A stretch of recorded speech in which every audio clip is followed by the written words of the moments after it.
quel défi pour le nouveau président Félix-Antoine Tshisekedi Tshilombo, justement dans le domaine de l'environnement, de la conservation de la nature, changement climatique. Nous recevons un invité sur ce plateau, Tison Fimpa. Il est expert dans ce domaine, professeur de droit de l'environnement à l'université de Kinshasa, la faculté de droit, et dans quelques autres institutions d'enseignement supérieur et universitaire de la République. Fimpa est avec nous après vos études de droit dans ce domaine au Canada. Vous êtes rentré au pays pour justement apporter votre expertise, et votre thèse de doctorat a porté essentiellement sur l'implication de REDD+, pour apporter autant d'énergie à l'économie et au développement de notre pays. Bienvenue, bonne année. Merci, bonne année, M. Lumbala. Alors, par où Tshisekedi Tshilombo devra-t-il commencer dans le secteur de l'environnement? Notre pays, c'est le deuxième poumon forestier de la planète Terre. Oui, nous sommes également au cœur des enjeux. Merci beaucoup, M. Lumbala, pour la question. Vous êtes très cultivé. La RDC est un pays qui a, c'est un deuxième poumon vert de la planète, s'appelle les forêts d'Amazonie du Brésil. Donc, quel défi pour le nouveau président, M. Félix Tshisekedi, que je félicite en passant. Donc, lutte contre la pauvreté. Ça, c'est un défi majeur pour notre pays. D'après les statistiques des Nations Unies, c'est-à-dire 63% de la population congolaise vivent avec moins de 2 $ américains par jour. Donc, la lutte contre la pauvreté, d'où l'importance de l'implantation du projet REDD+. REDD+, dans ses objectifs notamment, REDD+, vise à lutter contre la pauvreté dans les milieux ruraux. Donc, et le cheval de bataille de Tshilombo Tshisekedi, c'est lutter contre la pauvreté. D'abord, la réconciliation des Congolais entre eux-mêmes et le pays. Et ensuite, il y a là la lutte contre la pauvreté. C'est extrêmement important, votre introduction. Très bien, la lutte contre la pauvreté. Donc, dans les mécanismes, dans les domaines qui est nôtre. Donc, mais le nouveau président élaborera, pour moi, je conçois qu'il puisse élaborer un plan stratégique. Ces plans-là consisteraient, n'est-ce pas, à valoriser nos ressources naturelles, les ressources minières que nous connaissons dans notre pays, et à diversifier notre économie, l'économie nationale. Nous y reviendrons plus tard. Donc, la lutte contre la pauvreté dans les domaines forestiers, c'est promouvoir l'agriculture itinérante sur brûlis, l'agriculture de subsistance, M. Lumbala. Donc, la population congolaise estimée à 80 millions d'habitants, 70% de cette population vit en milieu rural. Et cette masse rurale dépend essentiellement de l'agriculture. Afin d'empêcher justement l'exode rural et désengorger éventuellement les centres urbains, surtout les grandes villes qui sont surpeuplées. Et du coup, voilà, la chirurgie urbanistique s'impose. Ça a beaucoup d'avantages. Lorsqu'on valorise l'agriculture, cette agriculture, d'après les statistiques de notre pays, elle ne contribue à rien dans notre richesse nationale.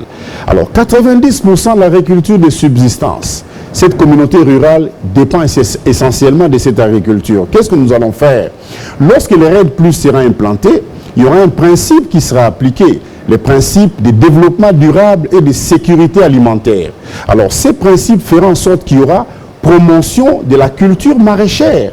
La culture maraîchère, c'est-à-dire, ce sont des produits qui sont fabriqués pour être consommés localement, notamment des légumes, des maniocs, des patates douces, des pommes de terre, etc., etc. Et l'autre avantage encore, les produits qui sont fabriqués, produits localement, les prix de ces produits-là sera le plus bas possible.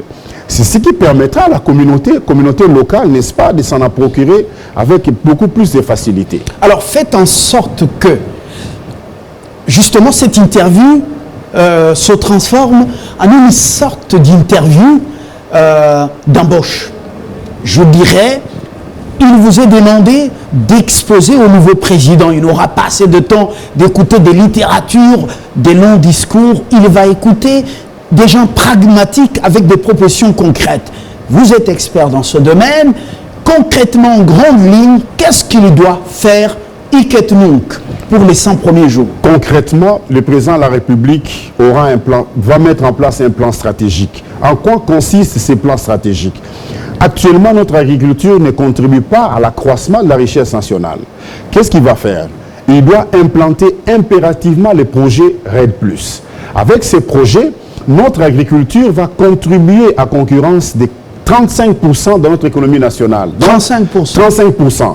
D'après les chiffres dont nous aurons 161 millions de dollars par an dans l'agriculture.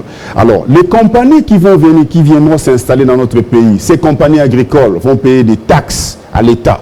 L'État va accroître la richesse nationale. Les communautés locales vont trouver du travail. Il y aura de la création de l'emploi. Et l'État va gagner. Et les communautés, ce que vous avez dit tout à l'heure, les réseaux urbains, les centres urbains seront désengorgés. C'est-à-dire que l'ensemble de la population que nous voyons aussi dans la province Kinshasa va retourner dans les provinces pour y cultiver. Donc, ce sera une industrie immense. 90% de notre population dépend, n'est-ce pas, de cette agriculture. 161 millions de dollars par an, l'État, d'où l'importance de la diversification de notre économie. En faisant cela, le nouveau gouvernement, le nouveau président aura à diversifier notre économie nationale. Quand il y aura des soucis sur le plan international pour les matières minières que nous connaissons, les cobaltes, les cuivres, etc., le gouvernement congolais n'aura pas de la misère d'aller puiser dans les secteurs forestiers, dans les secteurs agricoles, pour faire face à ces obligations régaliennes. Voilà, en gros, le plan stratégique que le nouveau président devrait mettre en place. Alors là, c'est le premier signal fort pour les 100 premiers jours. À court terme, justement, mais à long terme, le pays est vaste et le pays est riche dans son secteur. Votre collègue de l'économie, Mpoyi Godefroy, disait ici il y a quelques jours que seules les 3 régies financières, oui, la DGDA, la DGI et également la DGRAD, les 3 peuvent justement faire mobiliser autant des ressources, autant des masses d'argent pour faire face aux défis. Alors, maintenant, si nous pouvons y aller de manière fragmentée, appliquer le RED+, de quelle manière? Alors, ok, très bien. On a le ministère de l'Environnement, Conservation de la Nature, le ministère du Tourisme. Alors, devons-nous avoir un seul ministère avec tous ces fragments dedans, ou ce ministère doit être fragmenté en plusieurs? Ok, merci beaucoup, c'est une question très pertinente. Moi, j'ai un plan pour mon pays. Un plan de gestion durable de nos ressources forestières. Moi, je propose à ce qu'on crée un ministère spécifiquement dédié aux forêts, qui s'occupera du ministère des forêts ou de la forêt? De la forêt. Des forêts, par exemple. Qui s'occupera du projet RED+. Parce que ces projets, c'est un vaste projet qui va faire ressortir, qui va faire gagner beaucoup de sous dans notre pays et qui va nous donner de la notoriété sur le plan de la sous-région et au niveau international. Vous savez, vous l'avez souligné au début de votre émission, M. Lumbala, nous sommes le 2e poumon vert de la planète, mais on ne les sent pas, on ne les vit pas. Et le Congo-Brazzaville a semblé un peu prendre le dessus, en fait, s'approprier le leadership dans le fonds vert, le fonds bleu, par exemple, mais ça n'a pas fait long feu parce que les bailleurs lui ont exigé d'impliquer la RDC, donc à la source.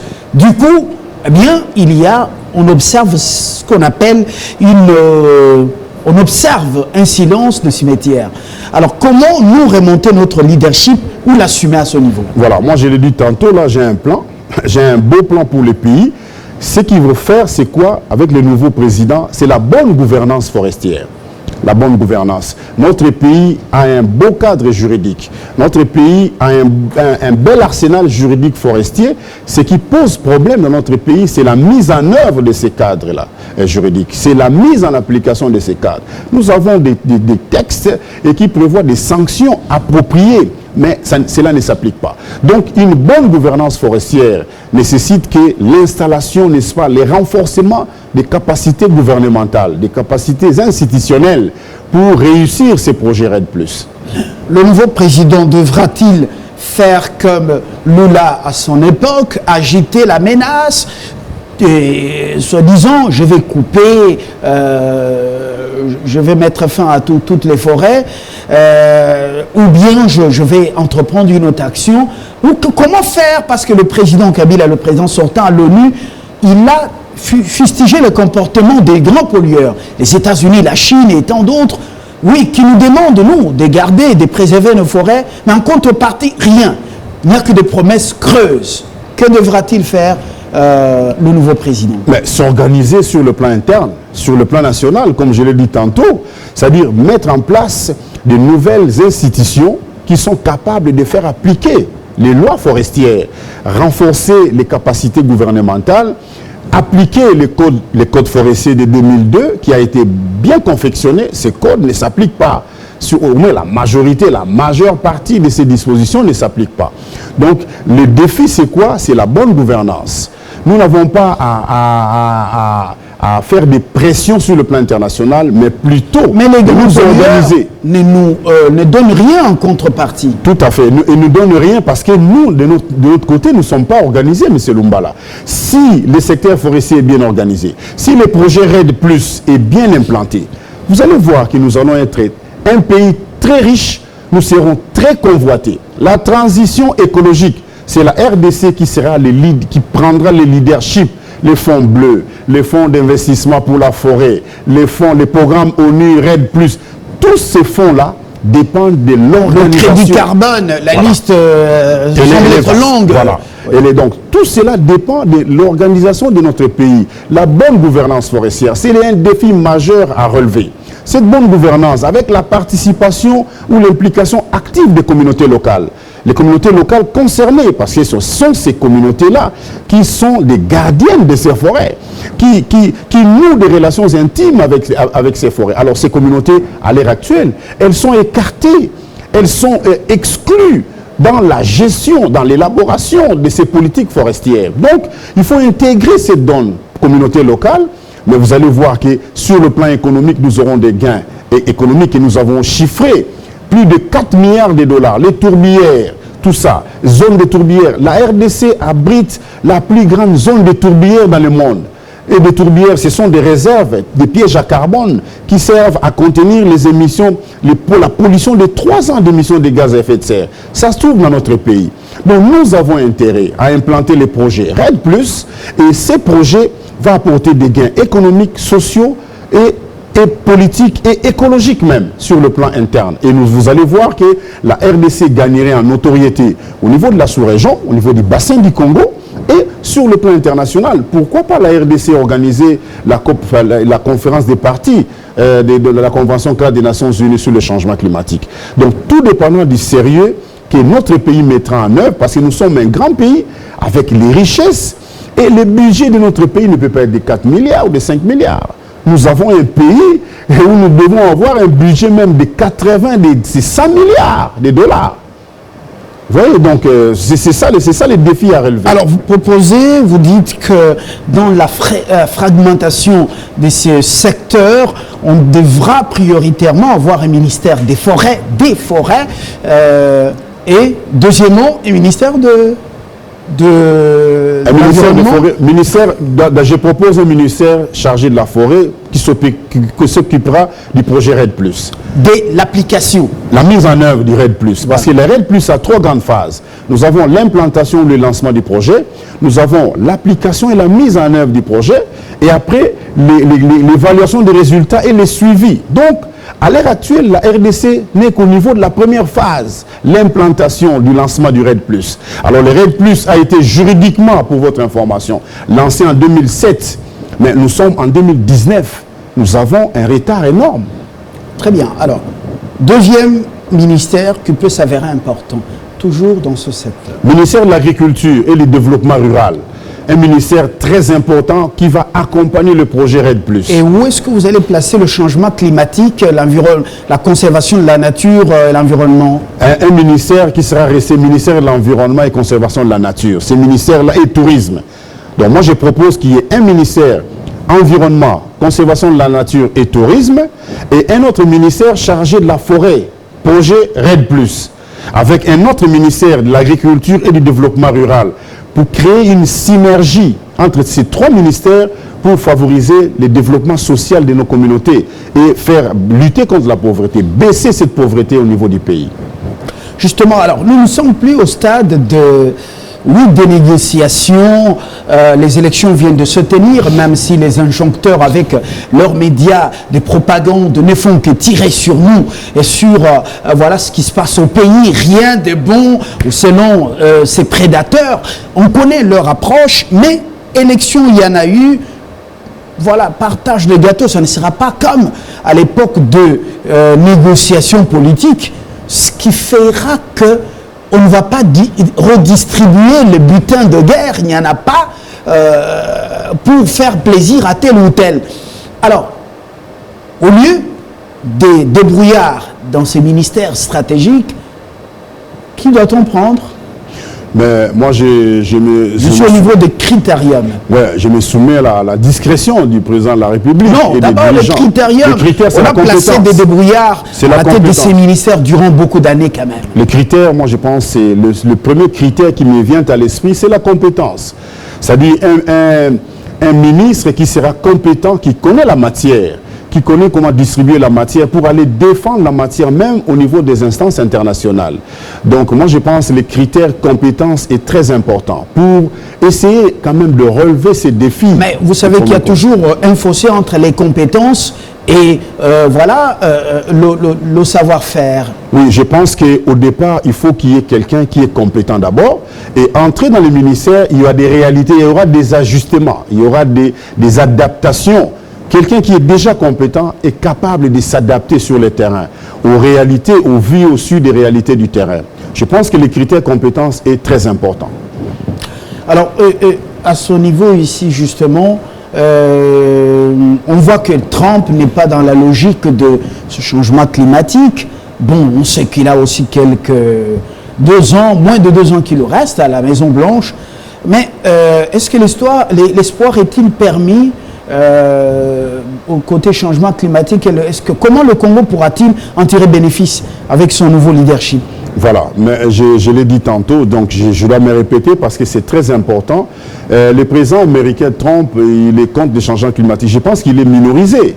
Il est minorisé. Quand vous allez dans les États comme la Californie, ces États fournissent beaucoup d'efforts pour réduire les émissions de gaz à effet de serre. Ces États encouragent, encouragent l'accord de Paris. Donc, moi, je pense que nous, à notre niveau, pour que nous puissions reprendre le leadership au niveau de la sous-région d'abord, du bassin du Congo, et au niveau des instances internationales, étant le deuxième poumon vert de la planète, ce que j'ai dit tout à l'heure, il faut qu'il y ait une bonne gouvernance forestière, avec la mise en place du projet RED+. Les autres pays, ça marche bien en Amazonie. RED+ fonctionne bien en Amazonie, M. Lumbala. Moi, j'étais à Rio de Janeiro en 2015, dans le cadre de mes recherches doctorales. J'ai vu comment le mécanisme RED+ fonctionne. C'est impeccable, avec la participation active des communautés locales. Nous avons les mêmes défis avec ces pays. Mais le problème, le drame, avec vous, vous êtes performant ailleurs, vous observez, mais quand on vous met aux affaires, c'est le jour et la nuit. Mais moi, je l'ai dit tout à l'heure, la bonne gouvernance, les vrais défis qu'attend le nouveau président, la bonne gouvernance forestière, je l'ai dit ceci. Donc si les lois sont appliquées, les lois sont là. Les codes forestiers avec ces différentes mesures d'exécution sont bien confectionnés. Mais le problème, c'est la mise en œuvre de ces codes, de ces cadres juridiques. Mettons en œuvre les cadres juridiques, M. Lumbala. Il faut que la RDC puisse reprendre son leadership. Nous sommes tombés trop bas sur le plan environnemental. Puis nous focalisons juste sur les ressources minières. Vous savez que les ressources minières ont des soucis sur le plan international. Baisse des cours de matières premières. Bon, mais c'est toujours les décideurs en ce domaine qui nous imposent des prix. Alors, c'est une parenthèse. Je crois un souci momentané. Vous allez voir ce que ça va donner. Nous proposons la diversification de notre économie. la diversification de l'économie dans les secteurs forestiers avec l'implantation ou l'implémentation du projet RED+. Des bénéfices économiques, écologiques et sociaux chiffrés à plus de 4 milliards de dollars. Il y aura 4 milliards de dollars plus de 4 milliards par an. 4 milliards de dollars par an, 4 milliards. Et il y aura épanouissement des communautés locales. Et vous allez voir qu'il y aura désengorgement du centre urbain que nous connaissons. C'est ça bénéfique, c'est le pays qui va bénéficier. L'actualité au Congo-Kinshasa, c'est pratiquement cette passation pacifique et civilisée du pouvoir. C'est historique. Alors, les pays d'où vous venez, où vous avez fait les études, quelle est leur réaction? Vous avez eu le feedback de la diaspora et même du gouvernement de ces pays, bon, principalement le Canada. On ne parle pas de la très médiatique France et de la Belgique, un peu hypocrite. Parlons du Canada. Sont-ils sincères, objectifs? Oui, je suis en contact avec les milieux politiques. Un ami à moi qui est ministre de l'immigration au Québec, le gouvernement du Québec, j'ai discuté avec lui hier. Il est très très content. Il dit que pour la première fois, c'est historique dans ces pays d'Afrique, notamment la RDC, qui est passation paisible. Il n'y a pas eu de diamant, de Yaya Jammeh, il n'y en a pas eu. Il n'y en a pas eu. Donc nous sommes à féliciter. Moi je suis fier de nos dirigeants. Je suis fier, je l'ai dit dans vos précédentes émissions ici avec vous, M. Lumbala. Beaucoup de pays ont connu leurs problèmes. La RDC aussi a connu ses problèmes. Mais la RDC va s'en tirer. Donc je pense que Dieu aidant, voilà des bons signes, un signal fort qui est lancé dans le monde entier. Passation civilisée des pouvoirs. Alors les différents présidents qui se sont succédés, vous savez comment, la façon dont ces présidents ont quitté le pouvoir. Donc, moi, je pense que c'est vraiment... Je remercie le président de la République, Joseph Kabila Kabange, pour cette vraiment un sens politique dévoué. Je pense qu'il est à féliciter. À très féliciter. Oui, il a déjoué tout. Et voilà, ceux qui pensaient qu'il fallait un voisin pour venir intervenir, alors que l'autre a pris fuite, voilà, le sang coule. Oui, les présidents à vie et des dictateurs, 30 ans, 40 ans aux affaires en Afrique, préparez-vous parce que l'effet d'entraînement chez vous, ça va être très compliqué, ne vous en faites pas. Alors, on termine par là. Avez-vous de l'espoir? Ben oui, apparemment. Bien sûr. Bien sûr, quand on vit, on croit. Donc, moi, je pense que je lance un message, n'est-ce pas, aux nouveaux dirigeants. D'abord, au président de la République, au président Joseph Kabila, pour cet acte de bravoure, de courage politique qu'il a fait montre. Je le félicite énormément. Il y a eu les hauts, il y a eu les bas. Mais les gens disent souvent les côtés négatifs. Il faut aussi parler du côté positif. Ce qui oui, mais comme vous voyez sur la toile, des grands médias ne sont que sur le malaise. Voilà. Et des grands médias ont couvert un procès électoral, ne fût-ce qu'autour d'une seule machine à voter, voilà. Qui n'avait pas allumé avant. Alors, beaucoup de malhonnêteté. Moi, je donne un exemple sur le plan économique, M. Lumbala. En 2001, le président Kabila, lorsqu'il a pris le pouvoir, le PIB était négatif, moins 2,1%. 18 ans après le pouvoir, c'est plus 5% du PIB. Les chiffres du FMI nous le montrent. Il y a une stabilité du franc congolais pendant plus de 10 ans, en dépit des différentes crises financières internationales. Ça, il faut féliciter. Ça, c'est un aspect positif que le nouveau président doit prendre le relève. Avec ça, c'est un atout énorme. C'est une plus-value pour le pays. Alors, les défis à relever, ce que nous avons dit tout à l'heure, c'est les défis sociaux. Lutte contre la pauvreté, implantation du projet RED+. Je lance un appel au nouveau président de la République. Implantation du projet RED+. Très important, très pertinent. Un projet pertinent pour accroître la richesse nationale et diversifier notre économie nationale. Donc nous aurons à plus de 4 milliards de dollars avec des chiffres qui sont avancés si le projet est bien mené. Si toutes les parties prenantes sont mises à contribution, notamment les communautés locales et autochtones, avec la création d'un ministère spécifiquement dédié aux forêts, projet RED+. Vous allez voir que nous serons convoités. Un pays très riche. C'est la RDC qui réalisera cette transition écologique. Vous allez voir avec nous, si Dieu nous prête vie, vous allez voir comment la RDC sera un boom écologique, économique et social. Merci d'être positif. Nous devons l'être parce qu'il n'y a que ce pays qui nous reste. Oui, sorcier, vous faites du bon boulot, on vous encourage. Ça fait partie de ceux qui doivent nous doper le moral. La critique, elle est importante. Voilà, ainsi s'achève cette interview. Oui, avec beaucoup de positivisme, avec espoir de vous retrouver. Très bonne journée. Merci, M. Lumbala. Et plein de succès. Ça fait plaisir. À très bientôt pour un autre numéro de Invité.